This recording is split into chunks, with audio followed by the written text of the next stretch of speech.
Une question maintenant, la crise qui frappe la Belgique nécessite-t-elle la mise en place d'un gouvernement d'urgence? La question agite les partis politiques.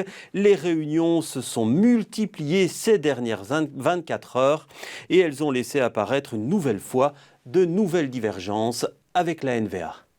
C'est une réunion autour des missionnaires royaux qui actent la situation. À leur arrivée, certains partis refusent l'idée d'un gouvernement d'urgence dirigé par Bart De Wever, comme l'aurait réclamé la NVA. Par exemple, composer un cabinet ministériel, ça prend 1 mois.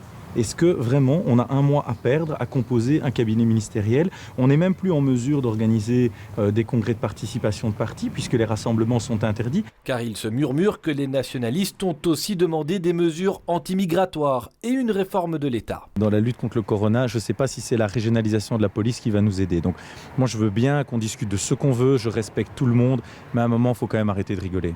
De quoi crisper les francophones, le Parti socialiste, après avoir étudié la question, clame son refus. Nous n'allons évidemment pas nommer des nouveaux ministres dans la période que nous connaissons, ce serait complètement absurde. Il faut que ceux qui sont là assument leurs responsabilités et nous les soutiendrons chaque fois qu'ils viendront avec des mesures indispensables pour répondre aux vrais problèmes de santé publique. Même position chez Écolo, un non francophone unanime, même si c'est oui pour une aide de l'extérieur. Nous sommes disponibles pour soutenir au Parlement tous les textes qui seraient nécessaires pour pouvoir gérer au mieux cette crise sanitaire sans précédent. Nous allons discuter de l'ensemble des mesures qui sont nécessaires sur le plan de la santé.